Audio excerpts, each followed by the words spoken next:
Hello, hi everyone. Welcome to the session of new statistical learning method for imaging data analysis. And actually, this session is organized by Jian. I'm the chair of the session.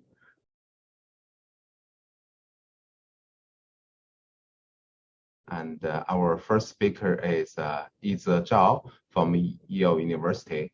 Yize is an alumni of Emory University, and her topic will be on the imaging genetics analysis and the brain connectivity with application to human connectome project. And yeah, Yize, please.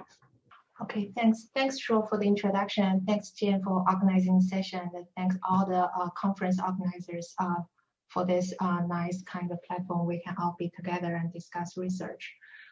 So today, the paper I'm going to present is a recent work on imaging genetic analysis and their brain connectivity with application on HCP data. So this is a joint work with Changji and my student Jingwen and also Zhong. So I will start with just some brief introduction on imaging genetics. So imaging genetics, probably I should, sorry, I just want to see the time. So imaging genetics, particularly neuroimaging genetics, has attracted a lot of attention recently because it particularly just study how genetics impact the structure or function of brain during either like development or aging process. So compare with those traditional behavior outcome or those categorical kind of disease diagnosis, imaging trees have actually distinct advantage to be more closer to the neurobiology of those cognitive process, and has been shown its distinct power over the other kind of behavior or diagnosis diagnosis outcome to dissect the genetic signal. Actually, using imaging quantitative trees, there are lots of new genetic signal has been discovered, which has not been discovered before by those GWAS study. So actually, during this procedure, we can see from this figure that the imaging actually play a role as the endophenotype, which definitely will have certain correlation with those behavior outcome. And compare with genetics, it also have a more kind of stable correlation with those genetic measurement compared with those behavior outcome, so that the identified genetic signal can be directly linked to those brain-related illness, fundamental cognitive, emotional, or behavioral process. So it's definitely useful to use imaging as this like middle stage here.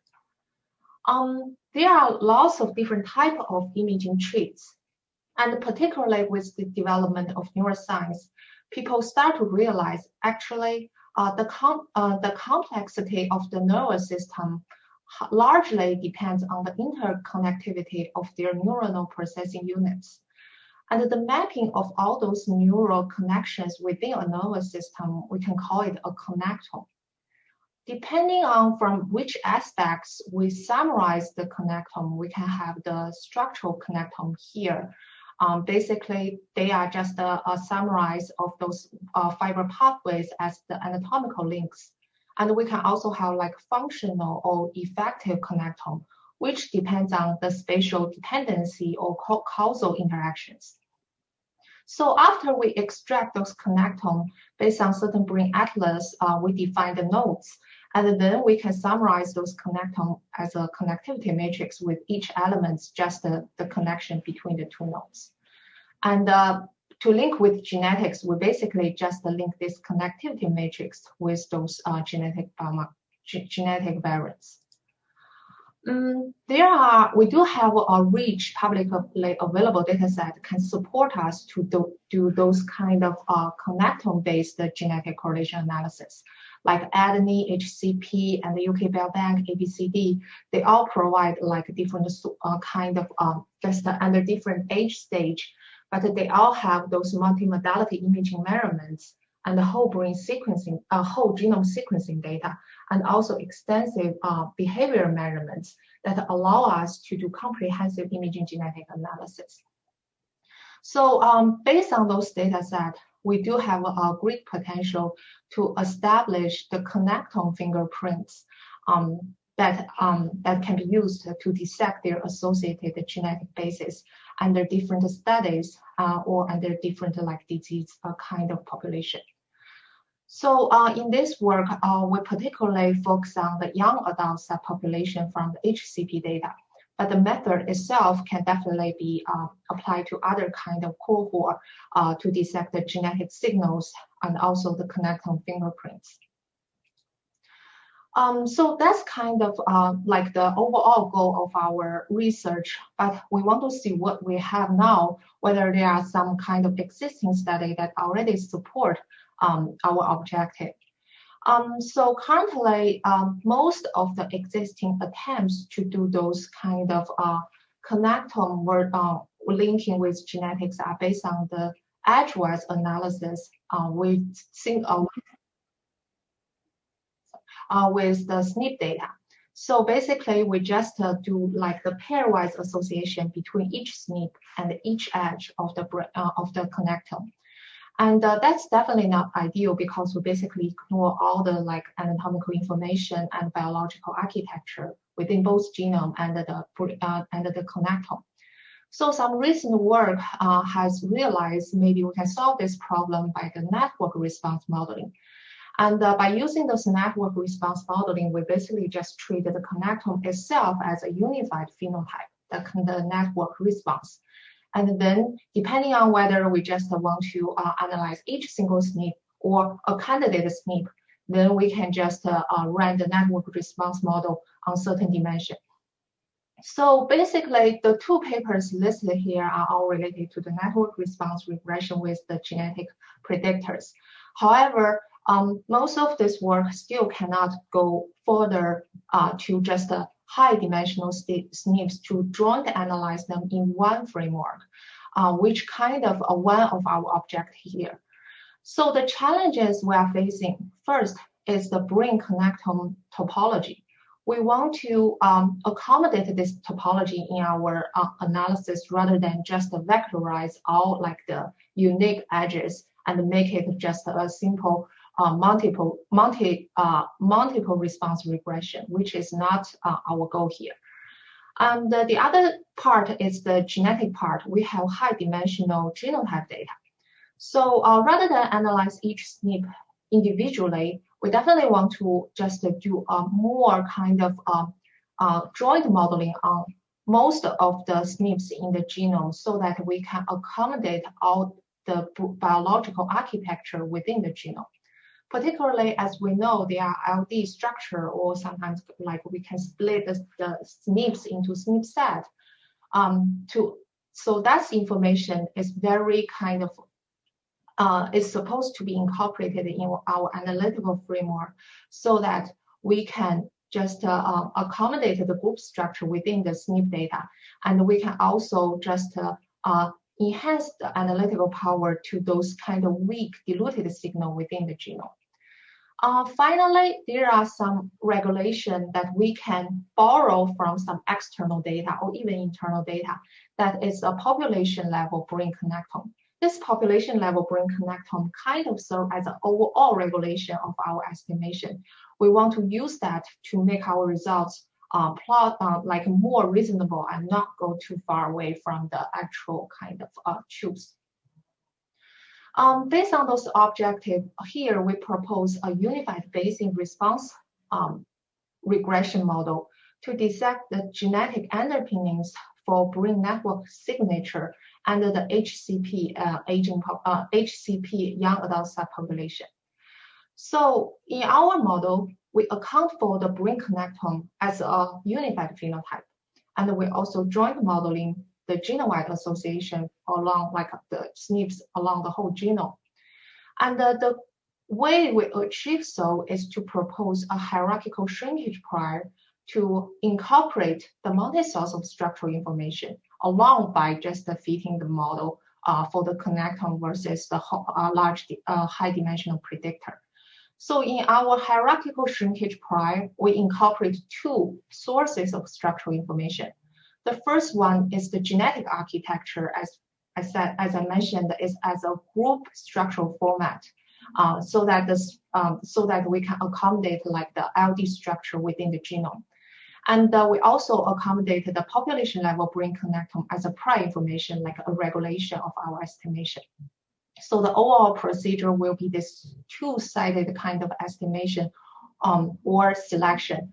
So we basically want to identify the significant genetic signals along the genome, as well as each of them, as well as the associated brain subnetwork that like link to each of those genetic signals. So basically, it's like a two-sided kind of estimation. Before moving on to the modeling part, this is the data structure we have. For each subject, we have a graph GI with V, the brain regions as nodes, and this E is the brain connections as edges. And it can be directly read into this A is a symmetric connectome matrix. So each element of this AI matrix, just the connection between nodes V and V prime, and we can have different types like binary, counting, and continuous, depending on how we summarize this connection. And the XI is the predictor. In our case, is the high dimensional SNPs as well as some adjusting variables.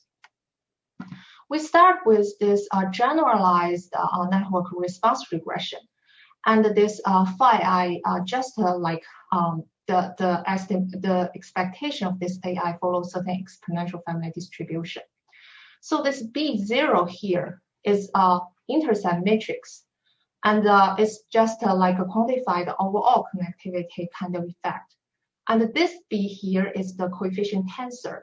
And for each frontal slice P, this captured association between genetic marker P to the brain network. So the question here is how we can do estimation given the dimension of the unknown parameter is so high. And luckily, brain connectivity data often emit a low rank structure, which has been widely known. And one option we have is to, for this B kind of tensor, is to do like a semi-symmetric rank K tensor decomposition, and which is also just widely used. However, in our case, this rank K tensor decomposition, still the number of degrees of freedom is not large enough to capture the single variation of each genetic variance on the outcome part. So we want to do something like have more flexibility than this rank K decomposition. Specifically in our case, we do this low rank structure on the first two dimension of the coefficient tensor for each of the P. So basically the frontal slice of this P can be read down into the outer product of this vector UP. And each element UVP can be just directly, explicitly describe the effect from genetic variance P on the brain network edges from region V. So we can consider this as a brain subnetwork from region V. The nice thing about this kind of representation is this representation can directly allow a direct mapping from the genetic variance to the click graph. And in our case, because we are looking for the structural connectivity, and this click graph has a very nice kind of biological interpretation. And we can definitely extend it to higher order kind of decomposition. But in our numerical study, we have seen that the rank 1 kind of decomposition already gave us a very nice kind of capture of the major signals, and which also kind of not complicated to have any risk of overfitting. So eventually we will just stick with this representation. Now the question is how we can just estimate those UVP. And the idea is we definitely need to have certain sparsity or shrinkage on this UVP because we want to achieve a selection of the genetic signal as well as the informative brain subnetwork. At the same time, we also incorporated the SNP set information as well as allow like a smoothing or regulation over the external population average brain structural connectome we define here as phi tilde. And finally, we hope our algorithm can be scaled up. So this is our proposed prior. It's called CRSS prior. And we basically have a very clear splitting of this UVP into three components, this F, G, and H. So for this F part, it's basically for the SNP set information. So the SNP set can have one level of shrinkage by this F. And this G is for the brain subnetwork from the region V. And this is the shrinkage from the brain side. And finally, we have each individual shrinkage, HVP, for each SNP, as well as their corresponding brain subnetwork. And the corresponding tuning parameter is lambda F, lambda G, and lambda H. So finally, the prion F and H allow a group and within group shrinkage among the genome-wide side. And this G is the part we will subsequently incorporate that brain network, population level brain network regulation. The way we do this incorporate of that external brain regulation is by a new kind of proposed prior by Chen et al. In 2018 is called graph-based shrinkage. So the way we do so is we basically have this lambda G, the shrinkage prior, follow a log normal distribution. And the part we place a trick is on this precision matrix part. So the precision matrix part, if they are kind of population level connected, then we basically assign a gamma distribution. And if not population level connected, we basically set to be independent, so that we can allow at shrinkage level, the shrinkage can encounter the information about whether their element are population level connected or not. So this is like our overall prior for the CRSS, and we incorporate the population brain connectome information as well as the architecture along the genome, and we allow like shrinkage at SNP level, as well as the brain subnetwork level. And we also assess the prior dependency in terms of whether at the marginal level their coefficient their like marginal value of their coefficient are correlated in the way we want. And eventually we see, yes, they are, and they are just correlated based on from which architecture they are from. And we also assess their kind of operating characteristics. And as shown here in the figure, our prior highlighted in orange here, the shape are very similar to the horseshoe prior, which basically saying that our prior allowed the desired kind of adaptive shrinkage with like high peak in the origin and the heavy tail. Finally, because we also wanted the algorithm to be able to speed up, so rather than use an MCMC, we propose an efficient EM algorithm for the posterior computation. And the EM step just incorporated those kind of E step, F step. The E step is actually very just easy. The M step is the major computational part. But eventually, the whole procedure will highly speed up the computation, and it will convert to eventually give us a map estimator.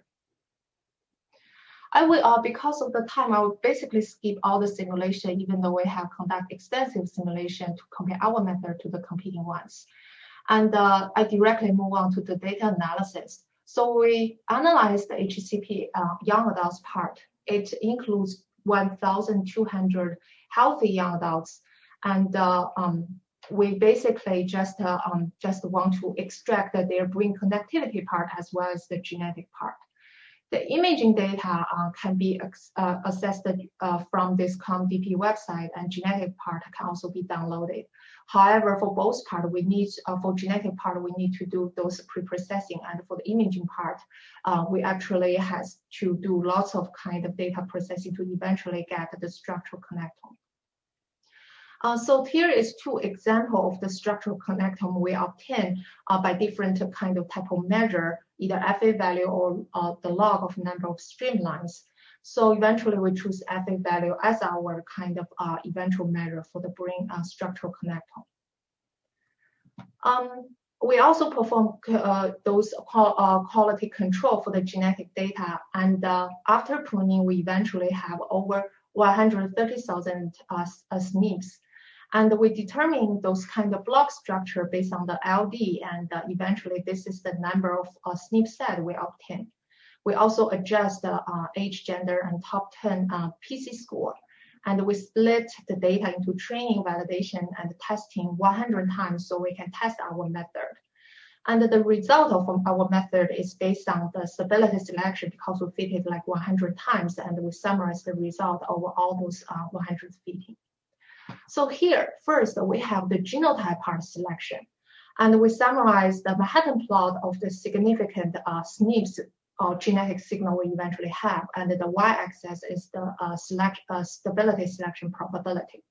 So based on 0.5 cutoff, we can identify 1,860 SNPs, which are associated with over 2,000 unique structural connections. So this is like overall picture we eventually obtain for the SNP signal as well as the connection signal.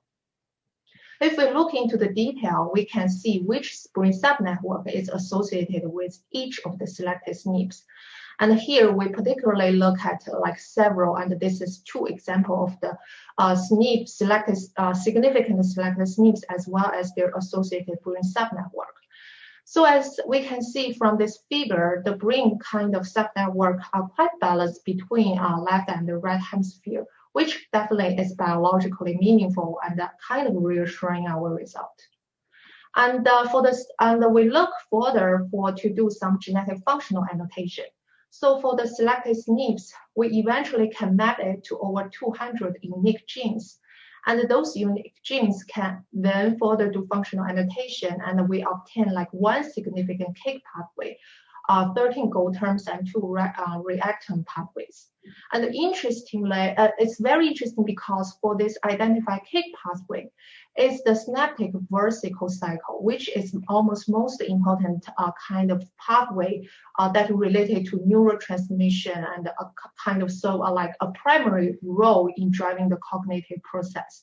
So this definitely like the key pathway we found and also reassuring the result.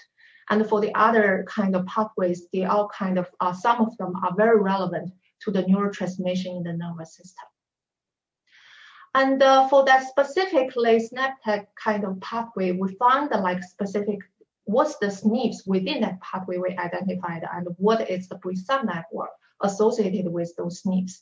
And here is just a randomly selected 6 SNPs. And so the subnetwork associated with those SNPs are still quite like most of them, the edges are like across hemisphere and focus on the hippocampus. Those regions has been known to related to those just like navigation on cognitive process, and definitely are like very crucial for the whole neurobiological system. And finally, we do an EQTL analysis to match our selected genetic markers and to the EQTL dataset from this UKBEC. And finally, we obtain 14 significant EQTLs and related to all across all the brain tissues. Because this EQTL dataset actually contains 12 brain tissues separately. And we calculate the p-values for all the brain tissue as well as p-values separately for each brain tissue. However, we obtain like 14 significant p-values for all the brain tissue, but only like 2 significant EQTLs for single brain tissue, which is definitely meaningful for our case because this brain connectome should be across like over the brain, not specific, not very tissue specific. So as a summary, in this work, we developed a unified Bayesian model to uncover genetic underpinnings for brain connectome phenotype. And we established a Bayesian network response high-dimensional regression model. And within the model, we introduced a hierarchical shrinkage prior, split the shrinkage into multiple components that allow us to incorporate biological structural information and also adaptive shrinkage. And we also developed an efficient EM algorithm to implement our method. Some other works, like eventually we want to achieve is to extend it to other complex brain endophenotype. And definitely we want to further bridges to behavior because that's kind of our ultimate stop. And so for the data part, UK Biobank and ABC definitely is the next step we want to try the method. And eventually, we hope our methodology development can really help us to understand the human cognition. And sometimes it could promote early detection or even guide further intervention. So it's kind of the overall theme of this work and some subsequent work. Yeah, that's it. Thank you.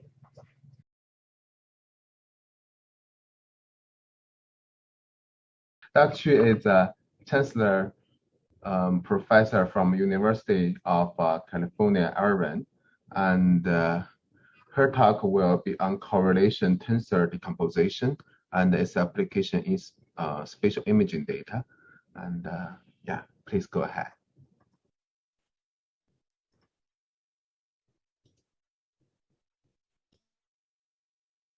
Okay. Yeah, thank you for Jian's invitation and thank you for Shu's introduction.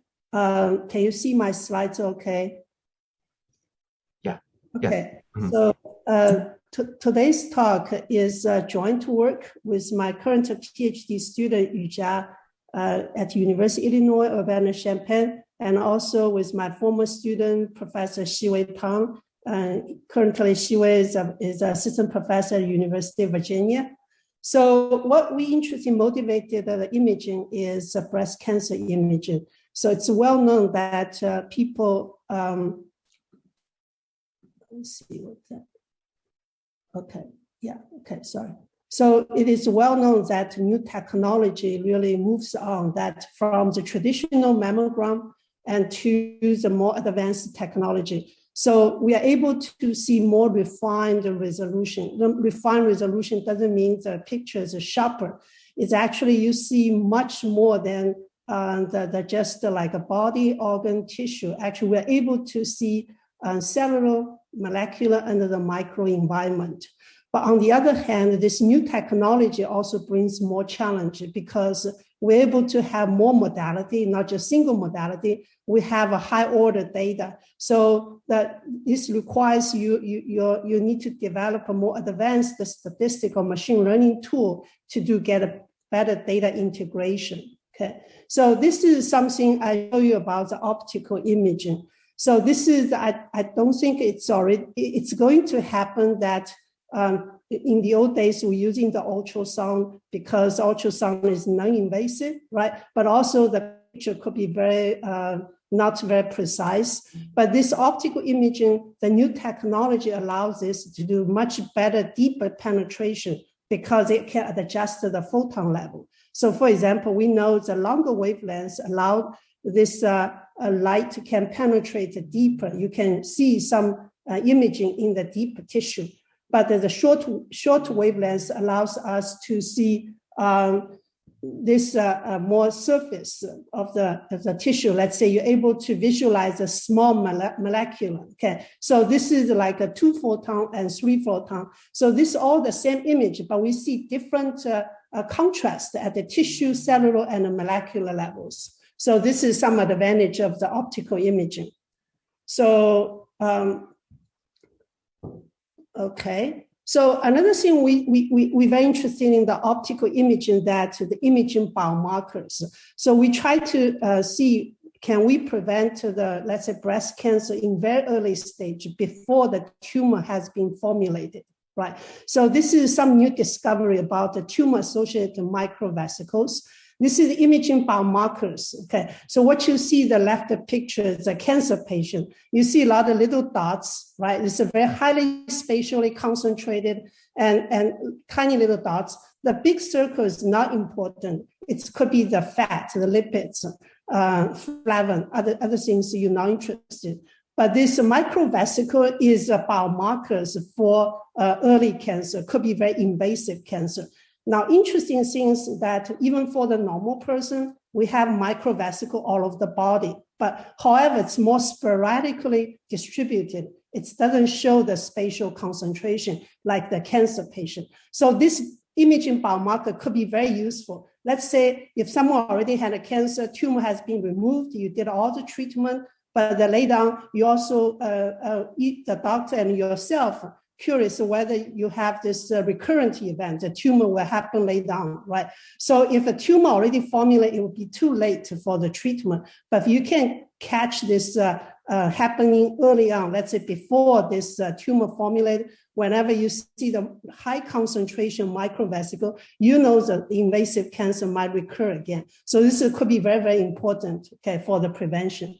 On the other hand, this is a good discovery, but also on the other hand, this signal is very tiny in a sense that it's just like a nanogram. Okay, nanometers, like a 50 to 500 nanometers. This microvesicle is so small in a sense that it can go in and outside of your blood vessel easily. Okay, so that's small scale. And also it's very weak in fluorescence, the lighting. So you see that compared to the lipids, the microvesicle is a much weaker signal. Okay, so the question is how can we extract this useful information from the high noise background imaging, right? And how can we utilize all this modality information?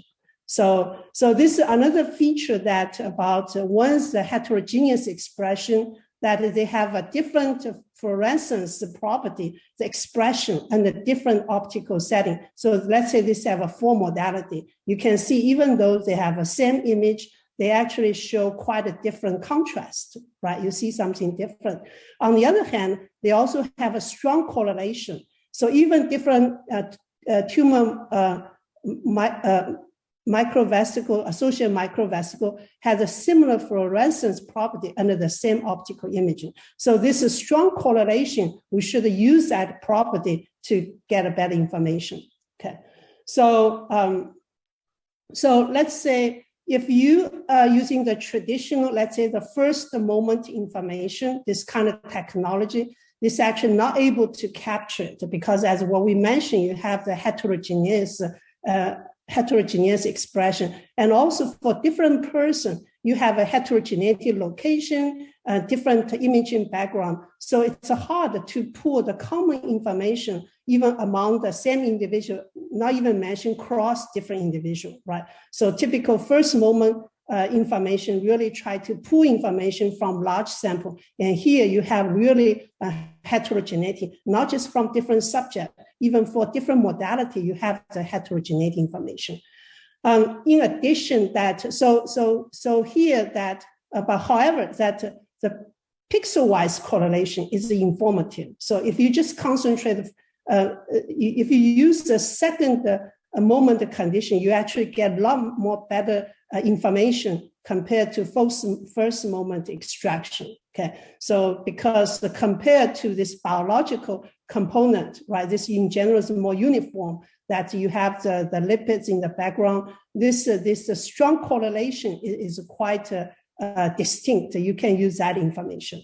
So overall, so there's a challenge, but also there's some opportunity here. There's some limitation that probably the previous speaker also mentioned, that you have very large size, right? So even for the size L by L, once you look at the correlation matrix using this idea, that you have L squared. L squared comes from the image size, right? If you look at every pixel from image, then correlation dimension become L fourth power. Okay, just think about even you have a 200 size, you will easily come to 10^8 power, this kind of dimension for correlation matrix. So all the technology, let's say using the correlation idea, PCA component, principal component analysis, they're not going to give you very efficient estimation because in general, you kind of more like estimated marginally using marginal information. And if you're not able to borrow the neighborhood information, you're not able to get a better result. Okay, this is another illustration that we mentioned about correlation matters, right? Another one is the spatial concentration also matters. You can see that this is the way you observe the image, right? You actually, by visually, you cannot distinct the difference from these two images, because the second one is also have a correlation, but it's a signal-like noise. It's a correlated, but no spatial pattern. The first one, they correlated, but have spatial pattern. So fortunately for the tumor-associated microvesicles, they not just have correlation, they also have this spatial concentration. So you also need to utilize this spatial concentration. Okay. So here what we try to propose is try to bring the new concept about tensor correlation. Previous speaker mentioned about the tensor. So this is very brief that you have a multi-dimensional array. So for example, this is 2 image, this is 4 modality. You have this 3 modes for this 4 modality image, right? So what's a correlation tensor mean, right? So here the correlation matrix, we all know, familiar, that's 2-dimensional, is L by L, right? Depends on your image size.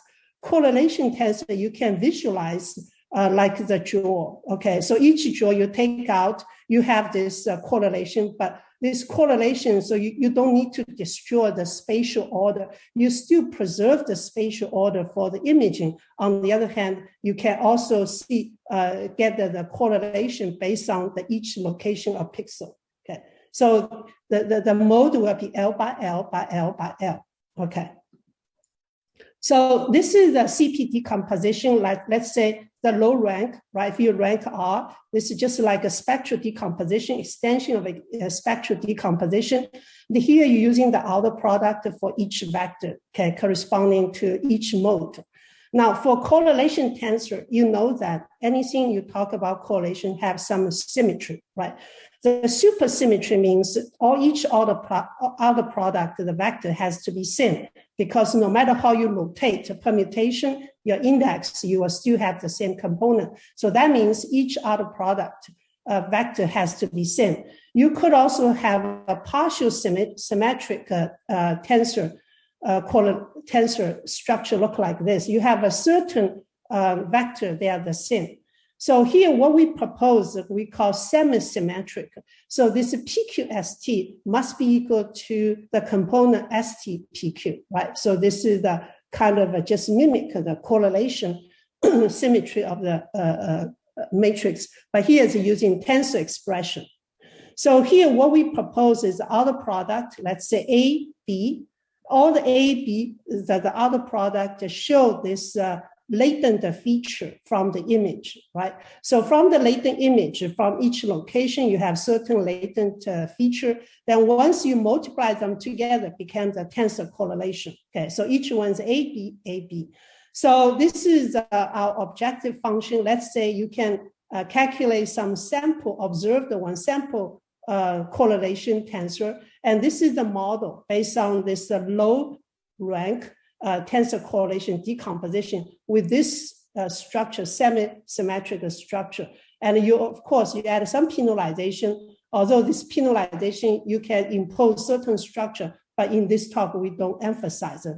But in general, whenever using the latent factor to approximate the true image, you tend to over-parameterize, so you need to do some penalization, and this is useful also for computational stability. Okay, so again, emphasize that this feature, each AR, BR capture the latent feature on image. So I show you some illustration. Let's say the true signal, you have this block signal. This is a highly correlation. Okay, so upper left and the low right. Okay, so this is what we're able to capture using just rank 2. The first one we capture this low right, and the first one we're able to capture the upper left. Okay, and the B and C show you that if you want to use a sample correlation matrix, what you really messed up, because really the neighborhood or ordering things, you look like something look like this. And if you're using the k-mean based on sample correlation, you still not really recover what this two distinct correlation pattern. You sort of see a little bit, but still it's kind of fuzzy. So in some sense that when we do this latent feature extraction, not only are we able to do better more precise prediction and classification, but also we can find a more interpretable result. Are we able to find the location, region of the image that they have a highly correlated spatial concentrated microvesicles? Okay, so this part is also important. So I kind of jumped to the theoretical property. So based on this minimization, what can we achieve? Okay, so this is the C hat is the estimated tensor correlation, and C0 is let's say the true correlation tensor, which typically unobserved. But the theory tells us that the distance measured by root mean square error has an upper bound. And this upper bound, so in general, it's kind of has this, the upper bound is captured by this and tells us the convergence, okay? So the convergence that if you have more modality, then the convergence is faster. So not surprising, if you have more information from each subject, of course, you converge faster. And if you have a high rank, once you have a high rank, you have more parameters to estimate, convergence is going to get slower. And also for image size, that you have a big image size also helps your convergence, okay? So, so this is pretty much what the theory tells us. And also, it doesn't matter for what kind of penalty. Penalty is not so sensitive to the specific penalty. Now, look more deeply, correlation, right? So, case one, if you have exchangeable correlation, so it kind of equally correlated, then in this situation, the size L does not matter, okay? What matters is still, this is same, the rank and also modality. But let's say you have a geometrically decayed correlation, for example, like a Gaussian model or the Merton model and the lattice model, right? In general, the further away from the spatial neighborhood, then correlation gets weaker. In this situation, this the size actually matters. This is the consistent with the previous result. So only it doesn't matter for the exchangeable correlation, of course, right? If you have equally correlated. Reality, you seldom have exact exchangeable correlation, but this tells you that how the correlation matters with the convergence rate, okay? I want to show you that it kind of empirically showed this theory holds. So this is showing that suppose you have a 2-block, right? So it's a pretty artificial example that you have a 2-block correlation, upright and the low left, okay? This first image show that if I fix the image size L and I let the modality vary, right? This is 3 curves. The green curve is based on the sample correlation and the red curve is based on the PCA by Fan 2013 paper. Well, I think they're not really original design for this type of problem, but you just say, let's say if you're using the correlation, sample correlation or PCA approach, this is the root mean square error, okay? So you can see our curve is actually not so sensitive to the modality. Once the modality hits even about 10, right? So overall, it's a pretty stabilized. So in a sense that even with a small modality, our method can still work pretty well. This is just based on the simulation. The second graph show you that the fixed modality because M actually doing pretty well, 10, M equal 10, the fixed M equal to 10, we can see the image size actually also matters, right? When image size gets bigger, then we decrease more dramatically. But overall, you can see that compared to the sample correlation and also PC approach, the performance is much improved. The reason because you are able to, okay, yeah, thanks. So I moved to the second simulation. This is, I show you what the picture look like. You have a spatial pattern, right? You have the normal. When you observe this kind of observe the image, it's hard to differentiate the cancer and normal because you also have a signal like a noise correlation. You not just have the signal correlation, the signal like noise correlation also presented, okay? So we compare all these methods. So we compare all these methods, let's say so what we able to see that you look at the accuracy, you look at sensitivity, you look at specificity, you see overall that the vectorized the vectorized logistic regression doing pretty well when L equal to 100 with a good sensitivity. But the trade-off is that the specificity for the VPL is very low, right? In general, our approach kind of, you achieve the high accuracy and sensitivity and specificity, okay? So we, by the way, we also compare with CNN and the performance CNN, we actually outperform the CNN. This also tells us that we're able to detect the regions, okay? Not just like we can classify this cancer versus normal. We're able to, let's say, we're able to detect this region. So this is for one image. We sort of see this what is concentrated microvesicle in locating which region. Now let's see the real data example. This is based on the human breast cancer using optical imaging with 4 modality. You can see this is the normal imaging. This even same imaging 4 modality looks quite different because they have a different contrast. The cancer one, you can see certain region has a high concentrated microvesicles. So are we able to extract that, okay, and classify them correctly? So this is the result that show you overall accuracy, sensitivity, and specificity. You can see that in general, the sensitivity is very important because you definitely don't want to miss the true positive, right? So the CNN about 73%, we are able to get 85%, and this is specificity, okay? So this is the real data. And in addition of that, we're able to see that the region of a concentrated microvesicle located. So this is from the cancer, 2 cancer imaging, 4 modality. And we see this part is more like some concentration of microvesicle. And normal that after you're doing this, it just like we're not able to identify, which is good, right? So it's a true negative. So I come down to the conclusion remarks that what we propose today is like, this is the new concept about correlation tensor. We not just like try to extract the mean information, but we also try to extract the latent feature from the imaging, so can use that latent feature from imaging to represent the correlation information.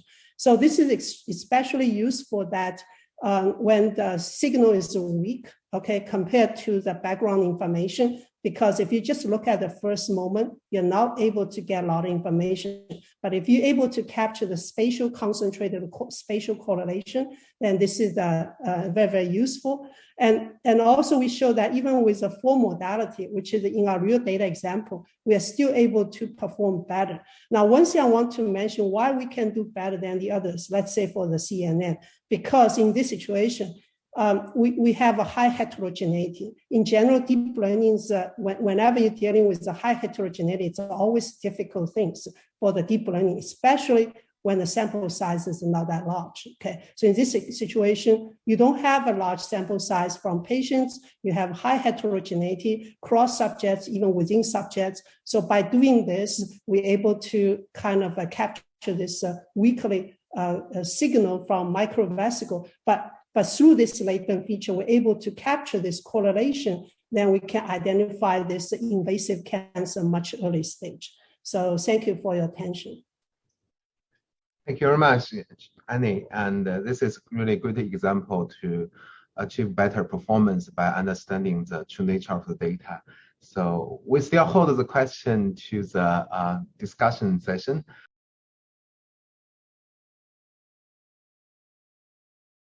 And our next speaker is Jian Kang. Jian is a full professor from University of Michigan Ann Arbor, and his topic is Bayesian inference on EEG-based brain-computer interface via split and merge Gaussian process. Jian. Thanks, Shuo. Can you see my screen? Yes. Yeah. Okay, great. Yeah.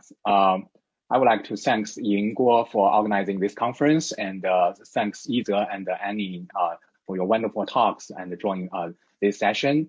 And I'm going to share some of my recent research on this Bayesian inference on neural activity in EEG-based brain-computer interface.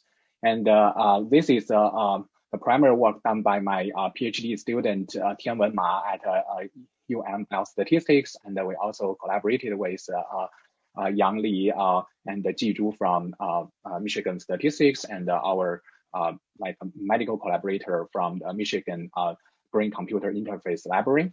And the brain-computer interface refers to a system that use brain activity to control or communicate with technology, and we basically try to use this technology to help the people with disabilities, such as this ALS disease that you cannot move the muscle, and for regular communication. And one of the potential very useful imaging technology is EEG, electronic encephalogram, and that is basically try to collect the imaging EEG signal, electronic activity during this BSI system. So this is non-invasive and low cost, and they have a very high frequency in time domain, so have high temporal resolution.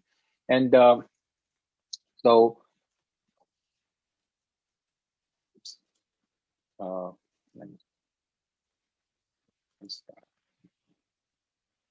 so the study actually adopt the sort of like a row and a column paradigm design that the BCI displaying actually was a 6x6 grid of character, and each event was either or a row flash or a column flash, and the order of the row and the column flash was random and predetermined, and it looped through all the rows and the columns every consecutive 12 flashes, and this called a sequence. And for each character of interest, the participants were asked to mentally count whenever they saw a row or column flash containing the factors of their interest, and basically ignoring the flash that did not include any current character of interest. So each sequence actually always had two events that were supposed to have a certain brain activity in response to the stimuli. And so there's one important brain activity response based on this EEG measurements called P300 event-related potential. So this is referred to the positive surge in voltage, and with the delay from the onset of the event. You saw the target letter on the screen to the first peak around like 300 milliseconds. So however, this the shape and the magnitude of this P300 event actually may be varying from the different events from different users. So there's some like a shift or like in locations, a shift in magnitude. And so what you basically think about design some statistical classification method to read this type of data and make the classification and predict the characters of your interest. So here is basically a demonstration of how you actually when the screen flashed, and you can see that the EEG signal recorded from the different location of the brain. So here in this example, you have 8 channels. So the EEG signal recording over these 8 channels, and you can see for each channel that we released after a certain time period, we actually take the average of the target signal and non-targeted signal that you can see the green signal is target signal that closer to the P300 ERP shape, and a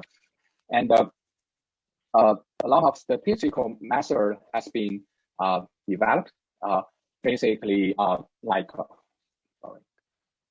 a stepwise linear discriminative analysis, and like a simple logistic regression, or like a more state-of-art like machine learning method, random forest, support vector machine, and neural networks has been applied to this type of data. And basically, they are determinist. They are discriminant method, which is basically construct a binary classifier.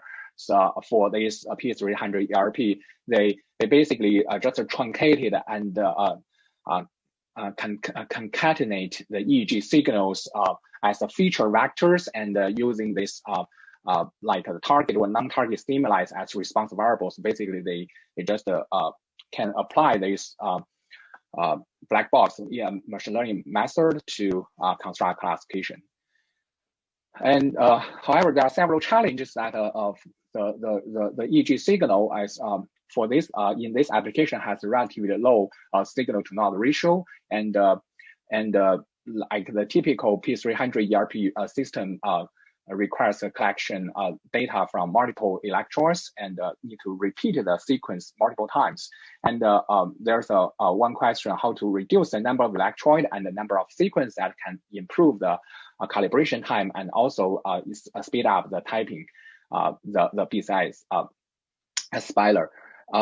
And also the time between the adjacent event, you can see the flash can need to be faster than 300 milliseconds based on that design. So that's then in that case we can have a faster typing the characters, but the observed EEG signal ends up with a mixture of overlapping of P300 ERP. So there's a question of how to resolve the mixture and make valid inference on overlapping P300 ERP response. And also the PCI participants' attention may shift from fatigue or will get boring. So due to like the relatively long calibration time or using time, then this type of signal actually can be heterogeneous and noisy for different events.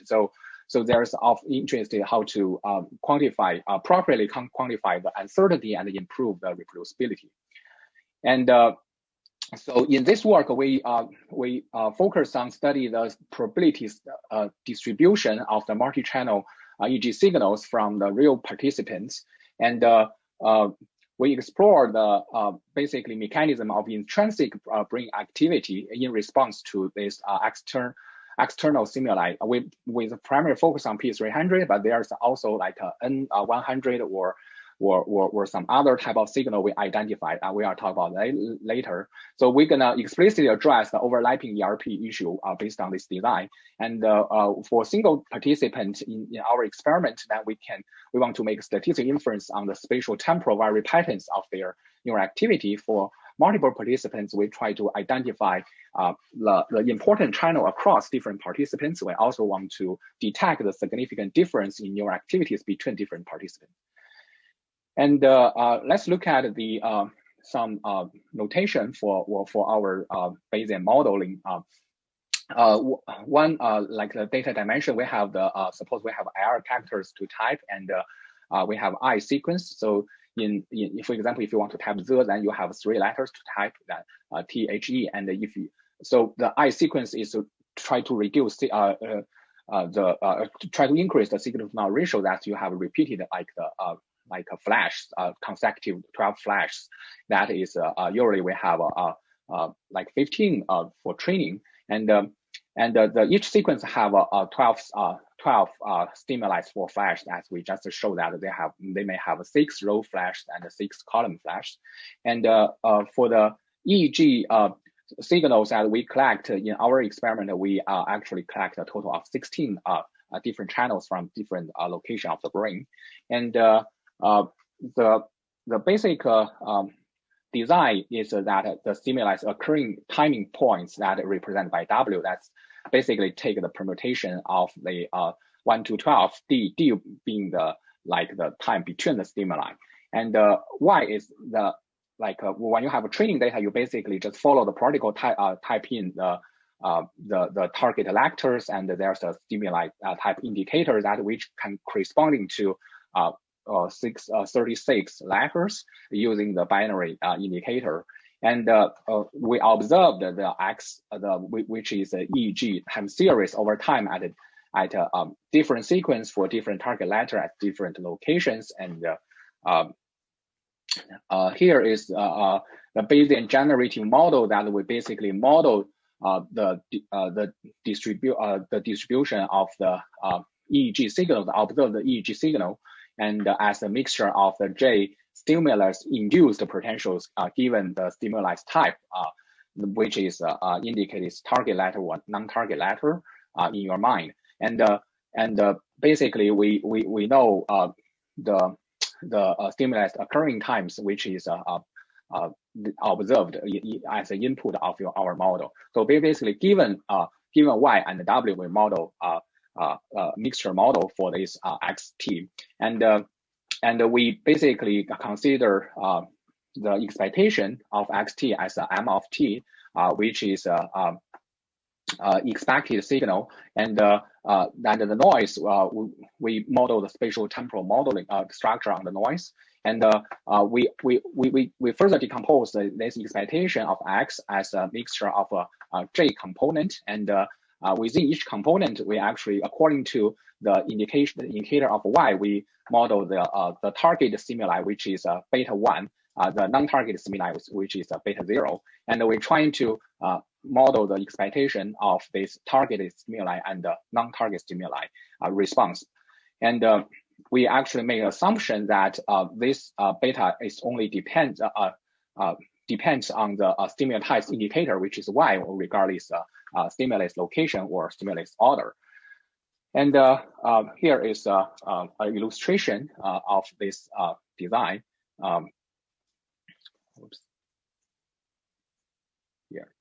Yeah, so you can see that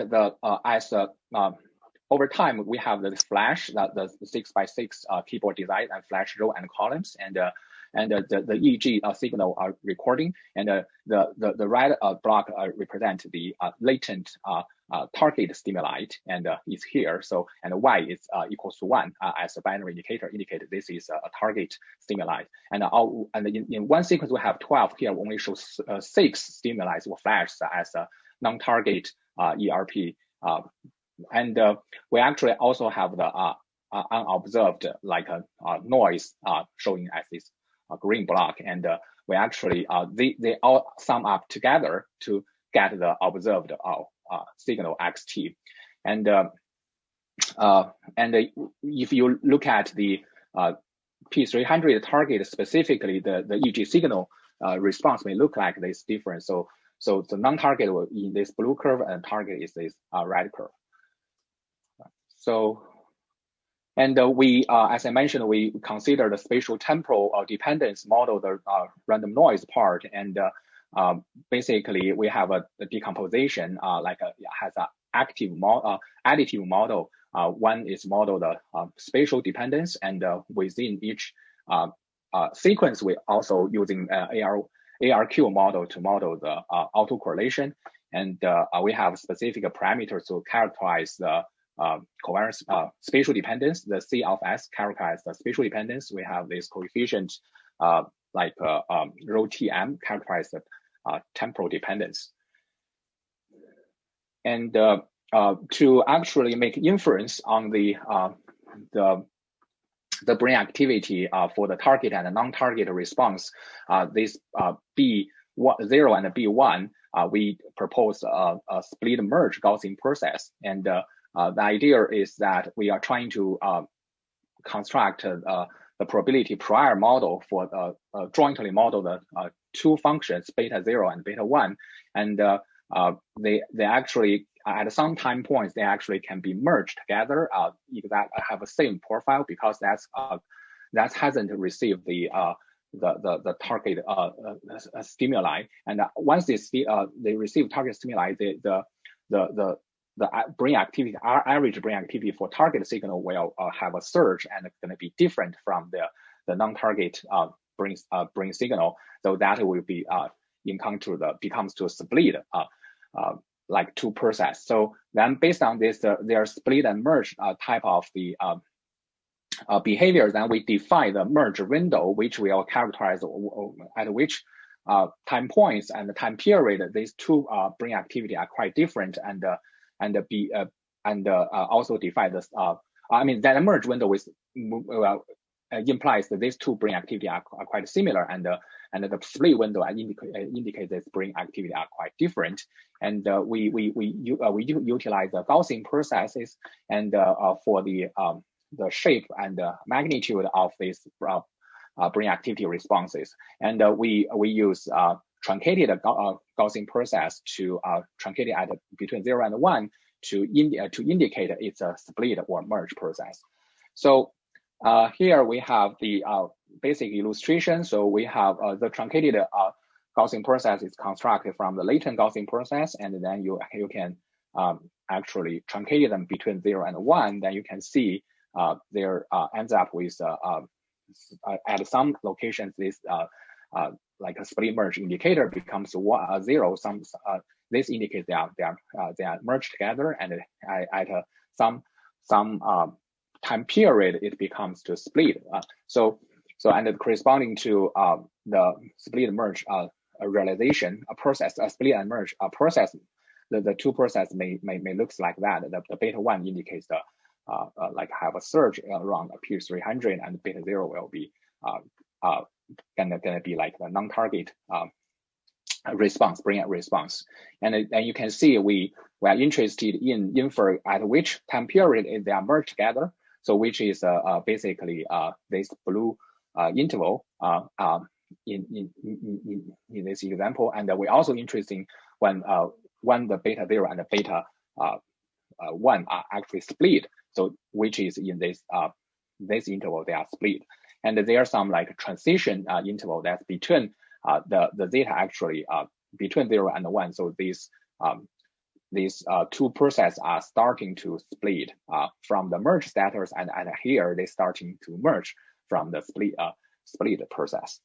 Okay, so and we consider the Bayesian inference paradigm, and then we basically specify the covariance kernel for the Gaussian process and the truncated Gaussian process, and we specify the inverse gamma priors for variance parameters. We develop standard Markov-Chain Monte Carlo method for the Gibbs sampler, and for some parameters we need to use Metropolis Hastings with Gibbs, and we determine all the hyperparameters using empirical Bayesian approach, and we perform the sensitivity analysis, try a different combination of the parameters, and we ends up we conclude that our posterior inference is not very sensitive to those prior choices.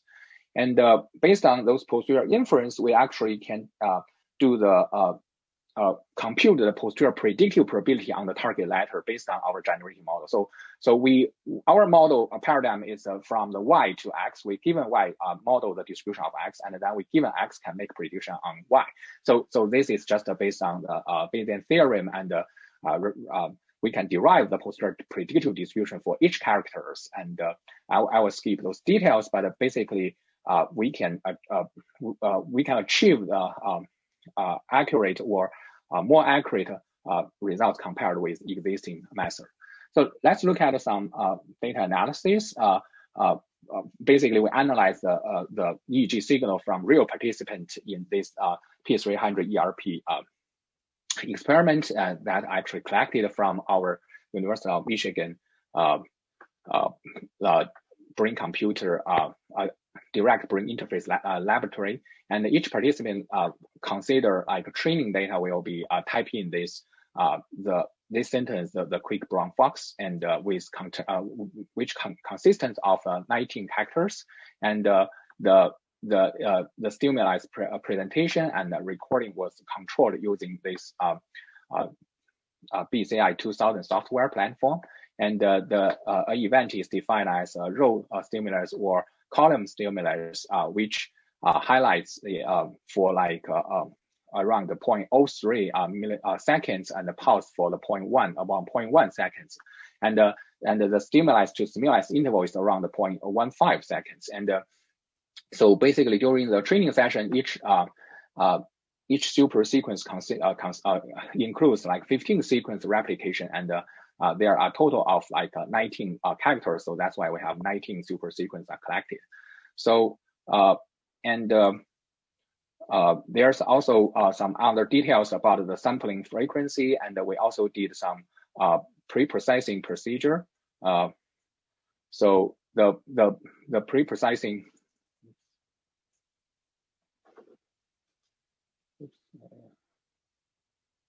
Yeah, the pre-processing, basically we filtering out some low frequency band, and we actually also truncate each character specific supersequence into 15 sequence segments, and in each segment we actually apply our model, and we run the MCMC algorithm for 2,000 iterations and 1,000 Bayesian for and we check the convergence.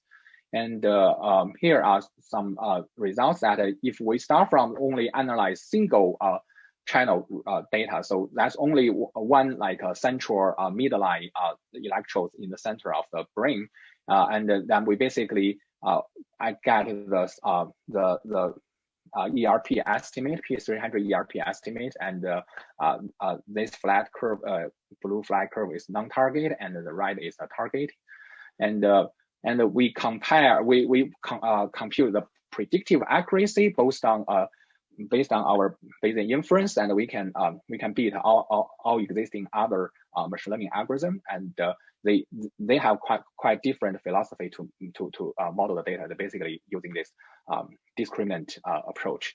And for this, we also show the results for the multiple channels that we make the inference on all like 16 different channels, and you can see so from the FZ or CZ and other frontal and central brain signal, they show pretty consistent pattern. Like they have the N100, so basically they have negative peaks and at around 100 seconds, and positive peaks at 300 milliseconds, and but it was interesting to find out that they are in some occipital of parietal occipital channels. You can see there's no P300 signal. Actually, we actually identify around negative 200 peaks, and those are actually related to the visual cortex, and the brain signal response actually quite related to this design, because this is a RCP design. You have to look at the screen, and for the we actually can from Bayesian inference perspective, we can actually characterize the uncertainty of the split and merge windows, that we can have a different level of confidence based on the posterior inference, and we can actually characterize the uncertainty, and we also can rank the channel based on our generative model, and we identify. It's interesting that it's the PO8, which is a visual related potential ERP, and the CZ actually is actually achieved a very high can achieve very high prediction accuracy compared to all other methods. But if you include all the channels, the like SWOTA, some other method can actually achieve 100% as our method. And so we also do some cross participant comparisons. So we from our data set, if we just look at FZ, the frontal midline channels, and you compare the young healthy participant, you can see these two participants had quite a similar brain activation pattern, and compare. So between young and senior, you can see the senior the pattern are quite different. They lack of the merge, and they actually slow the brain the target stimuli activity actually and slower converge back to the non-target stimuli. So which is a slower response compared with young participant. And if the people with ALS disease, then their brain signal is relatively lower, but it is still significant. So we have this credible interval and can demonstrate the significance. All right, so basically we propose this new Bayesian generative framework to model this EEG signal from this BCI design, and we can explore this mechanism of the brain activity and make a sound statistical inference, and we we propose a new prior model, which can be applied to potentially other type of imaging data as well. And also we propose an information criteria. So here we have this software available upon request, and our paper is currently under review. So thank you all. And any questions?